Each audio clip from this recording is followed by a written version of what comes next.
Hey guys, before we get started on the episode, I wanted to tell you about our sponsor, Organic Price Books. Organic Price Books is a small business dedicated to saving you money on collected editions of the books you love. Whether that be trade paperbacks, hardcovers, absolutes, or omnibus, Organic Price Books has you covered. They have all the brands that you love: DC, Marvel, IDW, Dynamite, and so many more.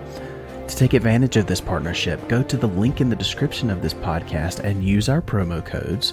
Those are tfrbatpod to save you $2 off of any order, or tfrbatpod ship it together to save you 5% off of any order of 3 books or more. When you do this, not only are you supporting a small business and saving yourself money on the books you love, you're also supporting this show as you do so. So go check out Organic Price Books today. Thanks, guys, and enjoy the show.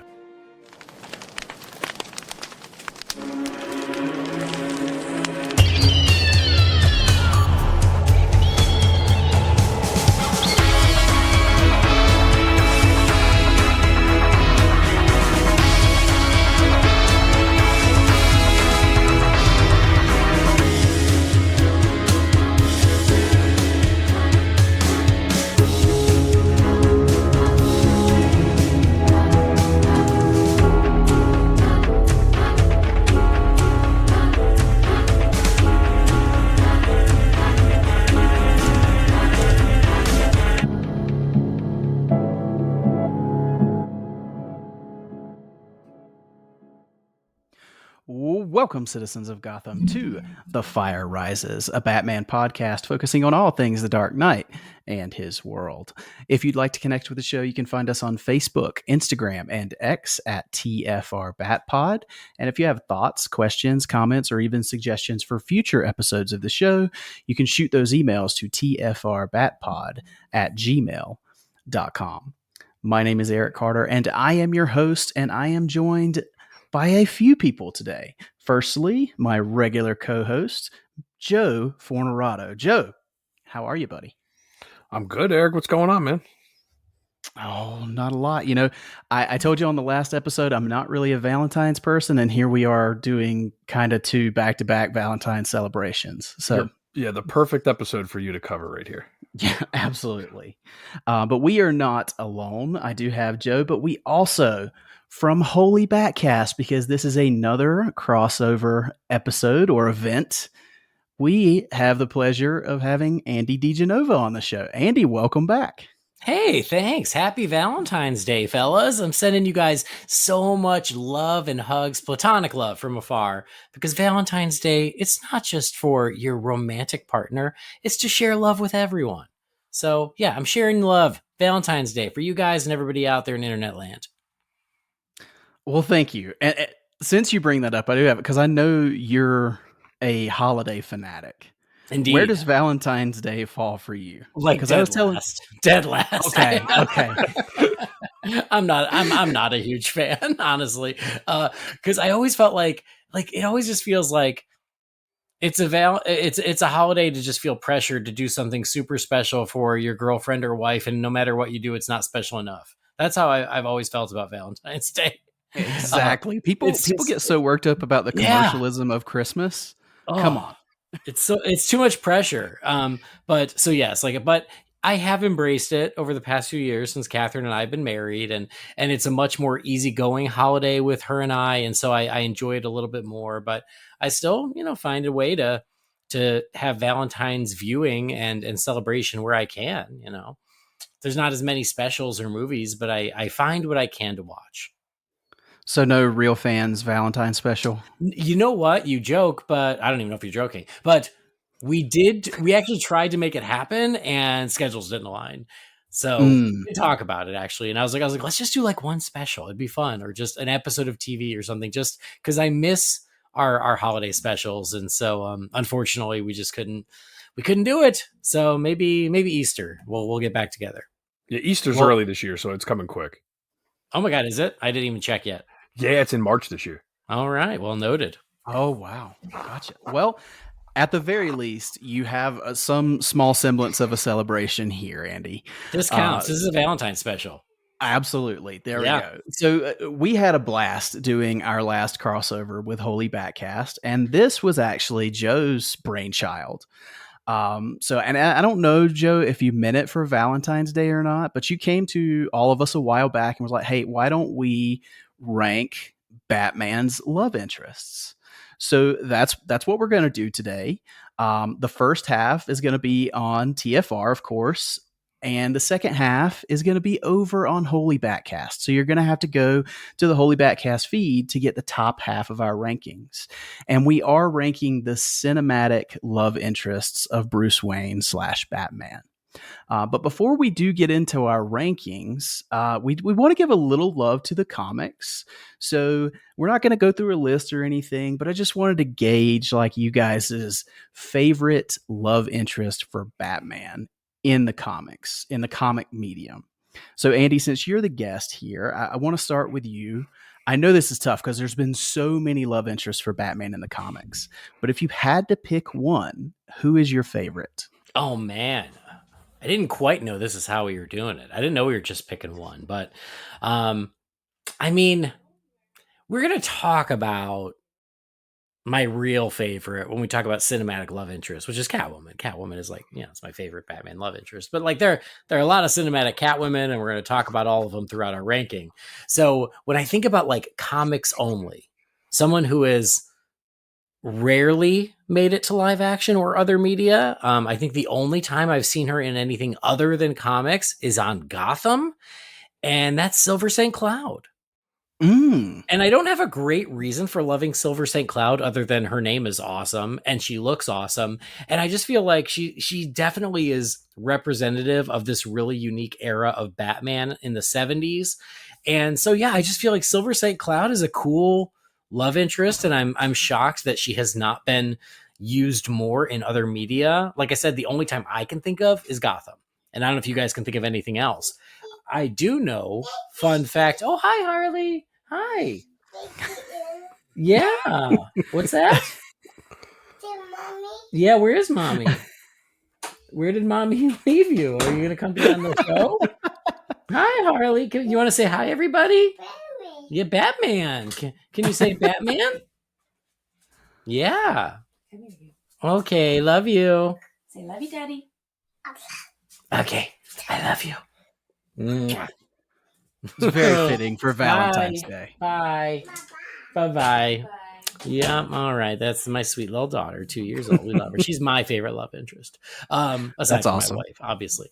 Anyway, what was I saying? Silver St. Cloud. Yes, I only remember her ever being in Gotham. But fun fact, the original script of Batman 89, it was Silver St. Cloud and not Vicky Vale. And that was changed somewhat late in the game. I had forgotten that. Yeah. I don't think I ever knew that. Yeah. It's random, but fun. That's really cool. Well, I'm wondering because I've heard Joe talk about Silver St. Cloud quite a bit. She's honestly kind like I know of her, but she's kind of a gap in my comics knowledge. Like I need she hasn't. Oz. Yeah, she hasn't been around for a long time, and I think that's right. why. But again, for me, it's more like a fun throwback. Like it doesn't get more 70s than Silver St. Cloud. I think of the era when Batman was, he was living in Wayne Tower and in the 70s and everything, and so that's just what I picture when I think of her. Was she in the Dragon animated movie? Was she in that? I feel like she might have been. I feel like she might have been. But yeah, maybe it's the Strange Apparitions run that I know her from. That's like the big run with like Hugo Strange and all that stuff from the 70s. Yeah, she was so big on that. And I do remember her in Gotham, but yeah, there's a lot of those comic love interests that kind of like were from a different era and then they were replaced by other versions or different, just different characters altogether. Like Jezebel Jet was the one from like Grant Morrison's run where it's like he was trying to do his take almost on Silver St. Cloud. Oh, so, like, wow. it's I don't so think weird. I've even heard of her, but yeah. But you're right. Like, yeah, I mean, and I think that's it is like, I don't know. I don't go deep on the history of Silver St. Cloud other than I just think she sounds cool and she looks cool and I'm kind of nostalgic for her. But yeah, I'd love to see her make a resurgence because I think that, it's time. It's time for a comeback. If nothing else, it is a great name. Exactly. I mean, it sticks out more than the others. Well, awesome. Well, Joe, same question for you. Do you have a one and done favorite comic love interest for Batman? Well, like to Andy's point, I think I do have a soft spot for Catwoman in certain interpretations in the comics. It's hard because like when we were trying to figure out like what we were going to do with this, if we were going to include the comics personas in the list, it was hard because like what version or what what storyline, and there's so many different one-offs, and how do we even compile the list? So it kind of just got a little muddy. And like for me, I've always preferred, like to Andy's point with Silver St. Cloud, I've always preferred the for lack of a better term, like the normal love interest, not necessarily a villain, not necessarily a hero. I've always actually taken more to like Julie Madison, who had a great presence in two of my favorite comics, which are Night of the Monster Men and The Mad Monk. And she also played a big part in the New 52 run with Scott Snyder. Towards the end of that run, when Bruce has the amnesia or whatever, she was a big part in that. So I always liked that dynamic between the two of them. If I had to pick one, that would be my pick. And other than that though, like, yeah, there's so many, different ones, one-offs here and there, and those, like Silver St. Cloud and Julie Madison are the two normies that I really take to. And Silver St. Cloud, for me, I know less about her than Julie Madison, so I picked Julie Madison. Well, and you picked one that had such a remarkable adaptation. Well, yeah, we'll get into that. Words right out of my mouth, right? Yeah. I was like, but unlike Silver St. Cloud, there was an iconic portrayal of Julie Madison on the big screen that has been beloved for over 25 years now. Mm-hmm. Exactly. Absolutely. Well, as for myself, this was really tough, and I know Joe has been chomping at the bit to talk about this, so we're going to talk about it a little bit. I fought between Catwoman and who I ultimately picked. I picked Talia al Ghul. So you guys all know I have a soft spot for Damian. We wouldn't have Damian without Talia, and I think she is just such a challenge for Batman. And at the same time, there's like this forbidden love that goes on between the two of them. That I don't know. I really like the dynamic between those two, and sometimes it's combative, sometimes they complement each other and help each other. It's just an interesting dynamic. I wanted so badly to pick Catwoman, but the Tom King run on Batman just, for me, grated my nerves with the Batman Catwoman relationship. That it just don't you mean Batcat? Don't you? Oh gosh, don't get me started. No, I want to get him started. Batcat. From the first kiss to the last, Batcat. Such a love that we just have to kill Batman over and over again. Happy Valentine's Day. Like Heart of Hush. Oh, the date episode that everyone loves, the double date with Lois. Oh man. But like, I'll say like the Hush Catwoman and the Heart of Hush Catwoman, like that stuff I love. It's the on again, off again relationship that I love with the two of them. I don't like the I can't live without you every second of the day romance that kind of happened, and whatever. Well, and to that point, I mean, I just finished reading the Hush Omnibus, and that is such a good Catwoman story as much as it is a Batman story, that it reminds me why I do love Catwoman. So that kind of redeemed it a little bit. But I picked Talia ultimately because of Tom King. So congrats, Tom. And it's a little unfair that the three of us have the same opinion. We wanted Jamie on to get the alternate opinion on it, but Jamie didn't want to be on. So on the Tom King run? Yeah. Is this his favorite? It's his favorite. Oh, yeah. Because he loves it so much. He's super into it. But and also, like, I'm glad you picked Talia, because we're going to talk plenty of Catwomen when we talk about cinematic love interests, because Catwoman has been in a lot of movies, whereas Talia, only one movie really, and kind of barely. So, like, and she is arguably the second most important love interest to Batman in the comics after Catwoman, and another just mainstay, and has a lot in common with Catwoman in the will they, won't they, and they're almost perfect for each other, almost, which is the catch. And so, yeah, I think Talia had to have been brought up because she's such an important love interest with Batman. Well, and which other love interest would date rape Batman? It's true. She has that claim. She does. All right. Well, we've touched on the comics, so let's get into the main purpose of this episode. So Andy was kind enough to put out a list, and plenty of the Holy BatCast listeners voted as well, and we're going to get into that on the Holy BatCast portion. I'm sure Andy has crunched the numbers. He's great at that. So we're going to get into the listener picks and also our top half. So on this portion, the TFR portion, we're going to do 10 through 6. And the list that Andy compiled for us, which I think Joe picked the majority. To be fair, Joe created the initial list. I just gave feedback. So right. Joe gets credit. This was his idea. It was, absolutely. And he's like, hey, we should rank the love interest. And I was like, cool, what does that mean? And Joe's like, I don't know. And I was like, well, say it was a great concept with no plan of execution whatsoever. That's okay though. We figured it out. We figured it out, and you made it much more manageable because yes, we decided to go with 10 cinematic love interests to rank, and then the nice little honorable mention for some comic love interests who would otherwise go unrepresented. So yeah, we came up with the list of pretty much every love interest from every major Batman film, as long as he had a love interest. So you will see a conspicuous absence with the Snyder films because that Batman didn't really have a love interest in the Snyder films. You could almost make a case for Wonder Woman, but that was more of like a flirtation than it was a love interest for real. Yeah. So it doesn't really count. But yeah, so we found a nice little round list of 10. Well, what's interesting about that is if plans had gone as they were supposed to, we could have added Lois Lane to this list.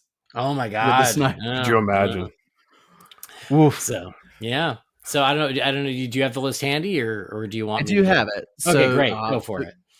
So Andy had posted this list. So we have in chronological order, Catwoman from Batman the movie, Vicky Vale from Batman 89, Selena Kyle from Batman Returns, Andrea Beaumont from Mask of the Phantasm, Dr. Chase Meridian from Batman Forever, Julie Madison from Batman and Robin, Rachel Dawes from the Dark Knight trilogy, Selena Kyle from The Dark Knight Rises, Miranda Tate from The Dark Knight Rises, and Selena Kyle from The Batman. So again, 10 through 6 is going to be on this episode, and then you'll switch over to Holy BatCast to hear our top 5. But let's get started with number 10. Andy, who is your number 10 cinematic love interest? Okay, I'm going to rock everyone's world from the start with a controversial choice. Number 10 out of 10. You're not going to believe it, guys. It's Julie Madison. You're not going to believe it. We love Elle Macpherson. Elle Macpherson is a gorgeous woman and a lovely human being, and we love her. And I love that she was in a Batman movie. The only thing is she was barely in a Batman movie, and she didn't have much to do, and she certainly didn't have much of a character, and she disappears halfway through the movie.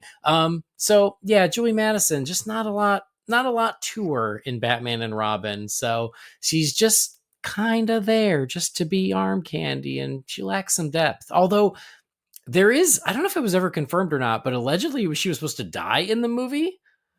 Poison Ivy was supposed to kill her, which is why she disappears halfway through the movie. Is there a Schumacher cut of Batman and Robin as well? No, you guys have never heard this?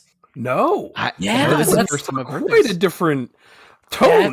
That's the story. Crazy. Again, maybe it's a rumor, but I swear to God, I remember hearing this once upon a time, is that the reason she disappears halfway through the movie is Poison Ivy kills her. But that didn't work for family-friendly Joel Schumacher, Batman and Robin, so it got cut out, and so she just never shows up again. Wow. But anyway, she's my number 10 for all the reasons that everybody already knows, is she's barely a character in that film. Well, and I don't know where Joe's at. He may be at the same place, but I'm going to jump in because she's my number 10 as well. And virtually for the same reasons that you listed, Andy. I mean, it's not really a memorable role. like for the longest time, I didn't even realize it was Julie Madison per se. I just, in my mind, it was carbon copy love interest. No, she was just there to be the love interest of Bruce Wayne. And there wasn't, I mean, not even really Batman, just Bruce Wayne. So yeah, it's just ultimately forgettable. Not her fault, but just kind of forgettable. So, Joe, what's your number? So first, let me start by saying this list was a lot harder to make than I expected it to be. And I guess I'm starting with something, maybe I put a little too much thought into this, so I'm starting a little differently. I actually have my number 10 as Miranda Tate. Or Talia, as from The Dark Knight Rises, not because, like, I'm not even arguing with your points, like, Julie's barely in the movie, but for me, Miranda Tate is, like, barely a love interest because it's not really a love. It's this weird, Bruce at this really weird time just trying to find something, and he gets duped by this woman that he really should have seen coming. And again, I love The Dark Knight Rises, but to me, I'm not even going to consider that. Like, I barely wanted to even include this on the list. It just made it around 10 to include it. And Andy definitely felt like she should have been included. So I just, for whatever reason, I have Miranda at 10. And I don't even put Talia, which is, because to me, it's not Talia in that role. I guess it is. But again, I probably put too much thought into it. But I'm going with Miranda Tate or Talia as number 10. Ooh, hot take. I like it though. I will say, I mean, since you bring it up, and I want to defend my position here, is yes, we wanted a nice round number of 10. And so I was like, and you were like, I don't know about Miranda Tate. And I was like, no, for 75% of The Dark Knight Rises, she is the love interest. And you're right. Mm-hmm. Like she plays 100% part. Yeah, absolutely. So she absolutely is a love interest, just because in the end we learn that she has ulterior motives and she's not who she said she was. That doesn't mean she wasn't a love interest for the bulk of the movie. So I think her being on the list is totally appropriate. But yes, like how you decide to judge that is totally up to you. Yeah. Which makes the lists more interesting. So I like it. I did not look at any of the listeners' list because I really didn't want it to influence me at all. And it made it, I think it made it harder for me because I'm like, I don't know where anyone's going to go with this, but we'll see. Excellent. All right, Andy. Well, you're up with your number 9. All right. My number 9. I'm just going to stay in Neon Gotham. My number 9 is Dr. Chase Meridian, Batman Forever. I had a feeling. Yeah. Much like Julie Madison, Dr. Chase Meridian, beautiful woman.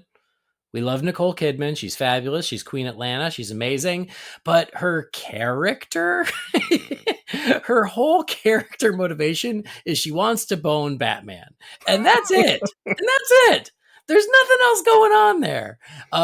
And like, there was like a great idea there of like, oh, she's a psychologist and she'll help Bruce through his trauma. Like, that's a great idea. But then most of that's not in the movie. It's really just, she has a crush on Batman. She wants to bone him. By the end, she changes her mind, decides she wants to bone Bruce instead. She's super shallow, but she's very pretty to look at. She's gorgeous. But yeah, not a lot to the character. Gotcha. Yeah, like I said, I'm not surprised. And I would be surprised if Dr. Meridian is high on any lists. I'll say that. But Joe, what is your number 9? I'm getting a little nervous about where I put Dr. Chase Meridian. So my 9, I should have gone first. My 9 is Julie Madison. For the same reasons you guys said, I just have her above Talia because of my own personal preference of compiling the list, but I'm not going to dispute anything you guys said with Julie Madison here. And I think it disappoints me even more because, again, I agree with you guys. I didn't even know it was Julie Madison when I first saw the movie. But yeah, it's just Elle McPherson. You're just like, oh yeah, Elle McPherson's got a cameo. That's cute. So yeah, that's my number 9. Not much to add. Gotcha. Okay. Well, my number 9 may be the actual first legit hot take. I'm not sure how this is going to go over, but my number 9 is Catwoman from Batman the movie. And nothing really to do with the performance because the performance is excellent. But everybody who listens to me in this show and any other show I've ever been on, you know that Batman 66, I don't have the same nostalgia for it that a lot of Batman fans do. I respect it. I enjoy watching it from time to time, but it's not really what I grew up with. And the Catwoman in this movie, I don't really see, sort of like what Joe was saying about Miranda Tate, I really don't see her as a love interest, because it's established very early on that she is playing a trick on Bruce Wayne. And it's a whole con. I mean, she is out and out a villain throughout the entire movie. So the only one really in love here is Bruce. There's not really a reciprocation from Catwoman. So for that reason, she just doesn't, as a love interest, score very high for me. That's okay. It's all right. I get it. I don't think it's that much of a hot take. It's not that much of a hot take. I was expecting something way worse. I was scared. I was like, well, I know what Batman 66 the friendship's means. over, Eric. That's it. I'm disconnecting. Goodbye. It was honestly what I expected. If Jay Yaws, I think he might hold it against you more than we would. Knowing Andy's sensibilities in making this list, I don't think Andy is going to have any love loss for me in this list, because my number 8 is a big hot take. Oh, interesting. Well, we'll get there. But Andy, we'll start with you. What is your number 8? I will say, I want to kind of echo something that Joe said, which is it was harder to rank these than I expected, because I learned that I don't feel that strongly about it. It has nothing to do with the quality of the movie. No, not at all. And so like the bottom 2 was pretty easy. And even maybe 7 and 8 are easy, but like then once you get to, the middle to the top, I'm like, I like a lot of these characters a lot. So I don't really care. I'm not, so people can pretty much rank them how they want. And I'm not really going to take any offense because I like most of these characters. So it's all good. Anyway, that is to say my number 8 is Miranda Tate. The Dark Knight Rises. So I already told you why I thought she should be on this list. And I do think she's a good love interest. I remember seeing the movie opening night, and we all assumed she was Talia if we'd been paying attention at all. At least, those nerds of us who'd been paying attention, we all assumed she was Talia. But Marianne Cotillard was so good as Miranda Tate that while watching the movie, I started to doubt it. I started to go, maybe she's not Talia. Maybe we overthought it. Maybe Christopher Nolan was messing with us. Maybe she really is Miranda Tate, because she's very charming. She's very likable. And I get why Bruce falls for her, at least in the middle, because she is doing all the right things and saying all the right things. And she's there for him when he's got no one or nothing. Selena betrays him and then pieces out. Miranda's there to help him pick up the pieces, or so we think. So like, in the theater, I was like, man, I really like her, which of course makes the betrayal all the more, cutting. But I like Miranda Tate. Of course, no, it was not a love meant for the ages, but I do like the character. And like I said, they came this close to tricking me in the moment. If it weren't for those damn set photos. But I remembered the set photos, but I was like, oh, maybe, maybe they could have been fake. Who knows? I don't know. But yeah, so she's number 8 because I like everyone more, but I still like Miranda Tate. And when I watch it before she, stabs him in the side, I'm like, she's a cool character. She's got his back until she doesn't. Gotcha. I have something to say about it, Andy, but not quite yet. Well, I'll go one further. Not only did I start to doubt it, I completely forgot. Oh, that's good. I saw the set photos and everything. I knew she was Talia. And watching the movie throughout the movie, I just was so engrossed into the movie, completely forgot. And when that happened, I'm like, oh, that's right. Well, do you know what's funny is I had kind of forgotten about the set photos until after the fact. And until she comes out in the outfit in the movie, and I went, oh, that's right, I have seen that. But again, so credit to Nolan and Marianne Cotillard for almost tricking those of us who should have known better. Yeah. Well, Joe, what is your number 8? Well, it's funny as I'm hearing you guys talk, I'm like, maybe this should not be my number 8, but I gotta say, and this has no reflection on the movie whatsoever because I love the movie, but mine is Vicky Vale from Batman '89.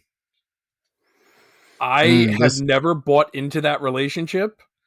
I don't think you're necessarily really supposed to. I don't know, but like it is there. It's you're supposed to think that they fell in love over one night of hanging out with Alfred, but I just never got into her as a character. And I mean, she's charming and she's, entertaining throughout the movie. I don't have a problem with the performance or anything like that. But as far as a love interest for Bruce in the context of all these other movies that we've gotten, there's just not much there for me in that movie. And I think we get a lot more in the sequel as we get going here. We'll talk about that. And that's just that's probably one of my biggest hot takes on this list is I had to keep her pretty low. And I don't like doing it because, again, Batman '89 is pretty high up on my Batman movie list. But the love interest is not what, for lack of a better term, interests me in that movie. Gotcha. Well, I'm not ready to talk about Vicky yet, and I don't think Andy is either. I guess we'll have to keep Vicky waiting. Oh, there it is. That's why Jamie didn't want to come. Makes sense. All right. Well, my number 8 is Chase Meridian, and for many of the reasons that you guys have already said. I think the only thing that puts her a little bit higher than the last two on my list is my nostalgia for Batman Forever. And it just gave it a little bit of a bump over the other two because I do have a soft spot for that movie. As Andy is cringing, Brendan is cheering. It's my first Batman movie. So that's the only reason it gives it a little bit of the edge. I didn't realize until I was a little older that this was the horny Batman love interest, but there it is. Yeah, you pick up on so much more as you get older. I will say, I'll give him a little bit of credit. Chase Meridian was like smack in the middle of Brendan's list, so even he didn't I mean, I'm sure nostalgia always plays a part, but he did not rank based solely on nostalgia. Well, and that's good because you should keep things in realistic aspect, I think. So that I couldn't put her any higher than that, but she did get a little bit of a bump. I get it. All right. Well, moving on to number 7, Andy. All right. Well, number 7, it's time for me to talk about Catwoman from Batman the movie, 1966. Oh, not too much higher than me then. No, not too much higher. And I think for, a lot of the same reasons. Miss Kitka is the love interest. Catwoman is not. And yes, there's some time spent on the romance between Bruce and Kitka, but for the most part, Catwoman is a straight up villain for the entire movie. And so it just, as a love interest, that's a very small part of the overall movie. Although the part where they dance in that song, I'll never forget that song for the rest of my life. That song you should listen to at Valentine's Day with your loved ones. That very like sappy French song that they dance to. It's on the special edition of the soundtrack. I love it. But yeah, so I mean, Lee Merriweather was amazing in the role, and I think she's great. And I think that Adam West does a good job of selling his infatuation with Miss Kitka. Especially, I love that final moment where he realizes that Catwoman is Kitka, and he's just staring at her, heartbroken, and that song plays while he's looking at her, and she's got no remorse whatsoever. But she's as low as she is at number 7 because the love story isn't all that deep or developed, but I still enjoy it and I've got a soft spot for it. It's still a ton of fun. Yeah. Well, I'll jump in because she's my number 7 also. Oh, terrific. Completely agree with everything you said. And I think I have a tendency to like the torn Bruce Wayne in this movie where like he's so heartbroken that the woman that he fell for was the villain. And it's not as cut and dry as Talia in The Dark Knight Rises to me. It's more of like a, did she fall for me while she was doing this whole thing, or did I imagine it? And I like that whole, like you said, the final look on Adam West's face when he realizes who it is at the end, and I love that stuff. So that's why she's a little higher for me. I do really like that performance. So yeah, I have her at number 7. Which, kudos to the moment though, because it might be one of the more dramatic moments of that era of Batman, like Bruce realizing. So yeah, it's a great moment, but again, like you guys were saying, and that's why it was as low for me, because it's not technically a love interest. Yeah, that movie has some good dramatic moments for. I mean, they took their time with some stuff in that movie that they didn't tend to do in just the the 22-minute, 23-minute episodes that they had. I mean, and she's enough of a love interest that things get hot and heavy enough that Robin feels like he needs to turn off the monitor. So, I had forgotten about that. All right. Well, coming to my number 7, and this is what I wanted to discuss when you guys were discussing it a few minutes ago. Mine is Miranda Tate as my number 7. And what I wanted to bring up was, I had told Joe before, I didn't really start getting into the internet side of like comic books and comic book movies and things like that until right around the time of Batman v Superman. So like even during the time of The Dark Knight Rises, it was like I read comics, I watched the movies. Outside of that, I wasn't in the online circles where all of these things were going around. So I didn't know anything about the set photos. I didn't know anything about the rumblings that Miranda was Talia. So it came as a legit shock to me in the movie theater when the reveal happened, when she stabbed him in the side. I had no idea going in that she was Talia. So they pulled it off really well. And I think that's why Miranda ranks so high for me. Because versus, Catwoman from Batman the movie, you knew that she was a villain the entire time. I did not know that Miranda was a villain until the twist actually worked for me. So for all the reasons you said, Andy, I mean, it is, for 75% of the film, it's a legit love interest, love story. And I had taken a really strong liking to Miranda as a love interest for Batman. In fact, I was conflicted over who I wanted him to end up with, Selina or Miranda. So for that reason, I mean, that's why she lands where she does, because ultimately it doesn't end up being a love story. But I think they did it so effectively that I to this day, I enjoy that story. That's awesome. Yeah, that's really cool that you did not know that ahead of time. I mean, God, I had the Roz twist spoiled for me for Batman Begins, and this one, I remember again, that. So you're lucky is the point, Yeah, and the sucky thing is, I think I'm worse off now that I am in the online circles. Yeah, you were better off. You should have stayed in your happy little in my bubble world. Exactly. Yeah, because I can't remember what Joe and I had talked about, but there was something that went on. It might have been before BVS, but there was a bunch of leaks and things like that. But yeah, it was like up until that point, I didn't know. So it was a blissful ignorance. Nice. All right. Well, the final picks for this half of the episode, we are to our number 6s. So Andy, what is your number 6 love interest? My number 6 is Vicky Vale from Batman, aka Batman 89. We got to remember, guys, the title of that film is Batman.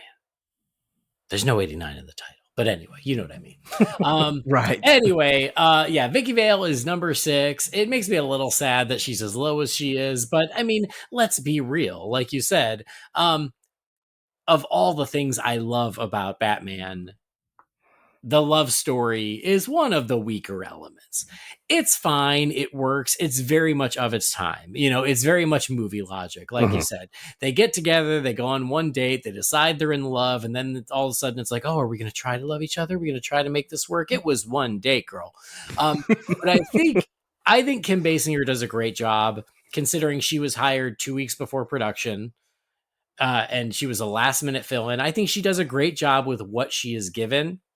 I think that Vicky is smart. I think Vicky is likable and charming. And so, yes, you do end up with Batman having to save her a lot, which again, I more credit to the time than I do the movie. But because of that, that's why, you know, she's on the lower end or the lower half, because yeah, she's not super strong or she's not super deep. She's just a very kind of traditional movie love interest from the 80s, because that's what she is. But I still have a lot of affection for her because of nostalgia, and because I do think that she's still a likable character unto herself. So I will always have a soft spot for the character of Vicky Vale, mostly because of the film, because yeah, you know, I was obsessed with the movie, and as far as I was concerned back in 1989, Vicky Vale is Batman's girlfriend. Vicky Vale is Batman's Lois Lane. So I love her a lot, but I'm not going to pretend that she is the deepest or strongest of Batman's love interests. Nice. Well, I'm going to jump in right here because Vicky Vale is also my number 6. And yes, nostalgia plays a huge part in this because I keep wanting to say 89, but you're right. It's Batman. So Batman is such an integral part of every Batman fan's fandom, I think. Mm-hmm. And as you know, there's so many people that will tell you now, oh, Vicky Vale is so annoying because all she does is scream and things like that. But when I watch the movie, I don't see that. I just remember watching my VHS tape of Batman. You know what's funny is, yeah, like especially now you get that a lot from fans, right? Of, oh, I can't handle the screaming, and never crossed my mind in 20 years, maybe longer, until someone said it. Exactly. And then I watched it and went, oh, I guess, but never even crossed my mind, because I'm like, well, yeah, of course, she's being attacked by a deranged clown who wants to fry her face and make him part of his collection. Like, of course she's screaming. It never even crossed my mind as a negative until, you know, this new era of online fandom pointed it out. And I went, oh, okay. Didn't notice. Exactly, and it's one of those things I never picked up on either. In fact, to be honest, I did not think about the whole one night stand, now we're in love thing until I heard it on Holy BatCast. So I just never put that together. I don't know if it was naive, just being naive or what it was, but never thought about it. Like I said, because that's movie logic.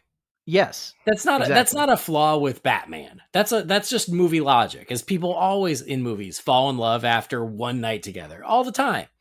Mm-hmm. But again, when it's Batman, it's going to be under more scrutiny, and people are going to pick it apart because we can talk about Batman for 35 years. So, but yes, like it's hard to hold it against this movie because that's true for every movie, Well, and the reason that she ranks as high as she does for me on this list is because I think the Kim Basinger performance is now an iconic part of Batman mythos, because every time I see Vicky Vale, she predated Batman in 1989, but now every time that I see her pop up in the Arkham games or in a random comic, I think Kim Basinger.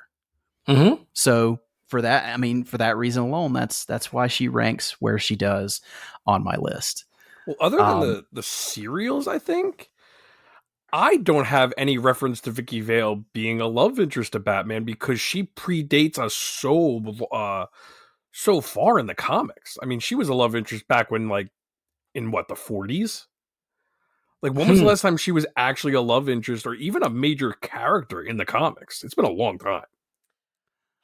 I want to say she had a resurgence in the 90s because of Batman 89. Okay. I want to say she showed back up then because of that, because there are a lot of people coming to the comics expecting to see her. So yeah, I think she did, but you're right. Like, recently, like none that I can think of. She was a big part of, was it either Cataclysm or No Man's Land? She was like possibly on the path to trying to figure out who Batman was. Not really a love interest. She exactly, not a love interest. She might have played a part in the whole Lex Luthor thing.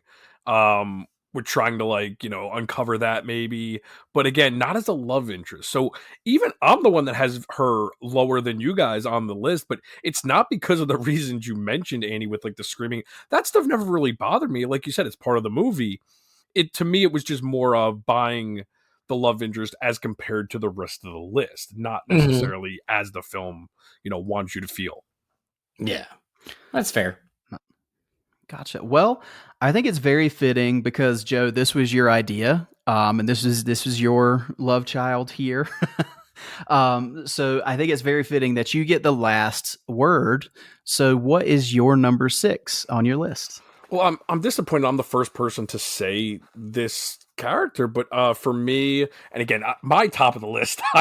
If this was a debate, I would be losing and switching my list, but I'm trying to keep it the way it was. Okay. But I got Selena Kyle from the Batman as my number 6. No fault to the actress, no fault to the story. Just I prefer other love interests in these Batman films, and the top 5 on my list were really hard to come up with. Even the top 6. She just lost out to other versions of these characters. I really like her performance. I really like I buy the love interest to I buy the relationship to an extent, but I think there's a lot more going on in this film that interests me. And I think that it kind of becomes a problem with me for most of these films is it's not fair, but if I'm more interested in everything else going on, the love interest tends to annoy me. And I'm not even saying that that's the case in this movie. Like, she doesn't annoy me, but I'm much more interested in everything else going on in the movie than Bruce Wayne and Selena Kyle's relationship in this movie. So it doesn't impact the movie enough for me to have it higher on my list, I guess is what I'm trying to say. Gotcha. And the interesting part about that is neither me nor Andy can talk about her yet. So you'll have to hear our thoughts on the Holy BatCast side. But interesting choice. I think what's most interesting about this and splitting it in half is that there's names I'm surprised by and names that I'm surprised we're going to hear later. So it's going to be very interesting to get to the other side and hear about that. But Andy, what are your thoughts on where our lists are shaking out so far? Is it what you expected, or was there surprises for you in the bottom half? Not a ton of surprises. I can't say I would have guessed where everything landed exactly, but I feel like everybody has good reasons for who was in number 6 through 10, and there was nothing.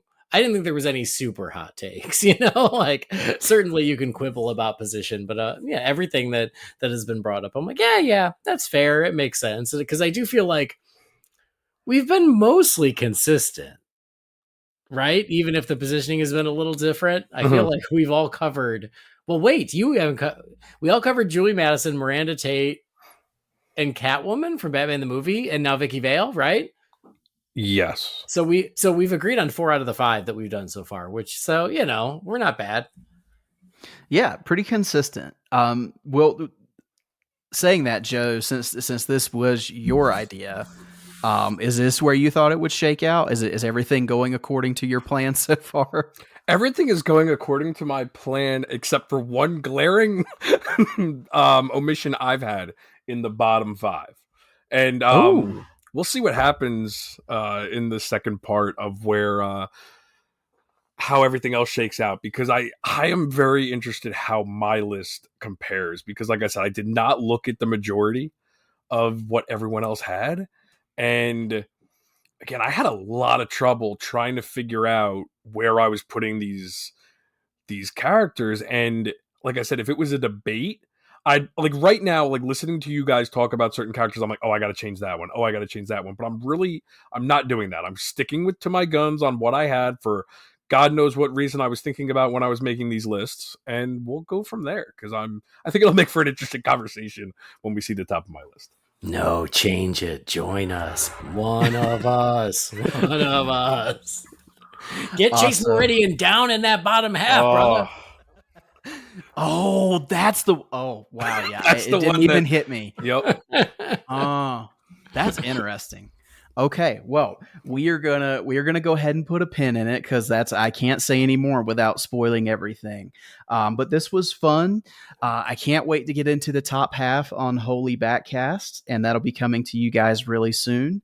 Um, but yeah, thank you guys for coming along the ride. And Andy, thank you so much for doing another crossover with us. You know, we love Holy BatCast and we love having you guys on. I wish it could have been the whole crew, but you know, it is what it is. Scheduling is a bear sometimes, but thank you so much. My pleasure. It was a good idea, Joe. Thanks for the invite. It's good because you know how to get me. You're like, hey, Andy, I got an idea for a holiday special. And I'm like, well, then I'm in. I'm in.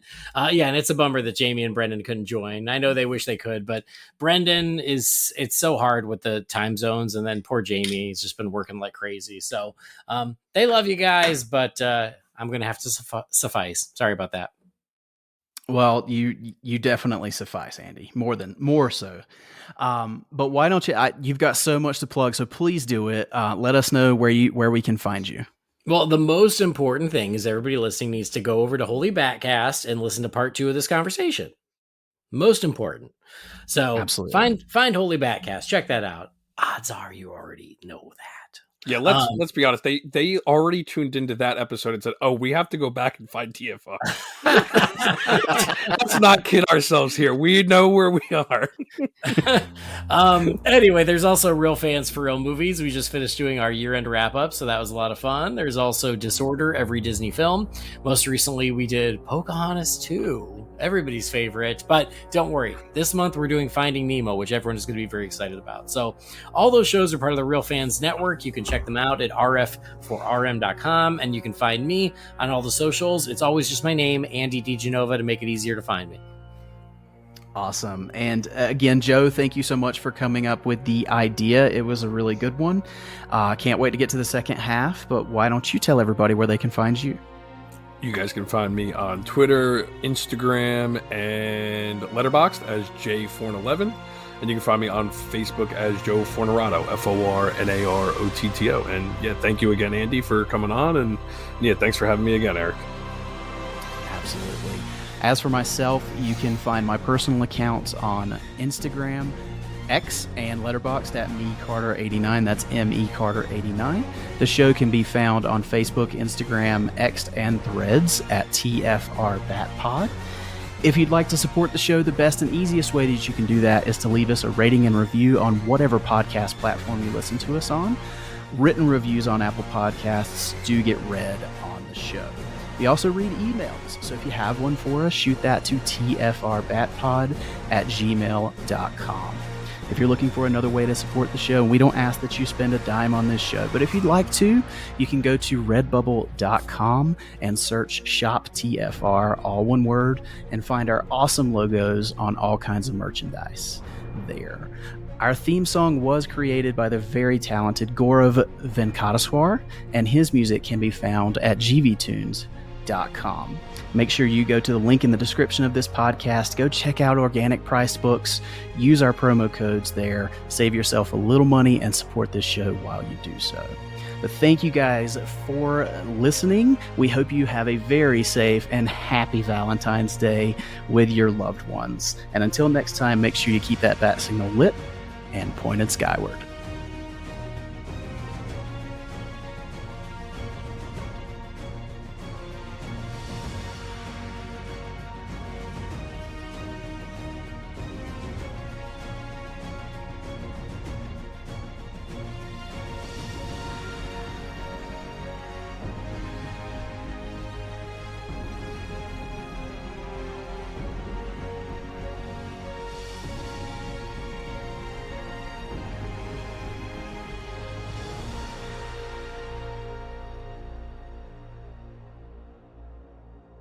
Batman was created by Bill Finger and Bob Kane and is the sole property of Warner Bros. Discovery. The Fire Rises, a Batman podcast, is in no way associated with Warner Bros. Discovery, DC Comics, or DC Studios.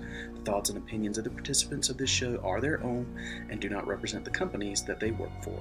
Thank you for listening. We'll see you on the next episode. And we became friends, and then we fell in love, and then... Sorry, wait, why are we doing this? Because everyone knows all this shit already. So I'm just trying to understand. I think these things need to be a certain length. Oh my God. How do we... How do we end this? I could recap Shrek 3. So, when King Harold dies, Shrek learns... How about we just, like, say Happy Valentine's Day to everyone and get the fuck out of here? All right. Happy Valentine's Day!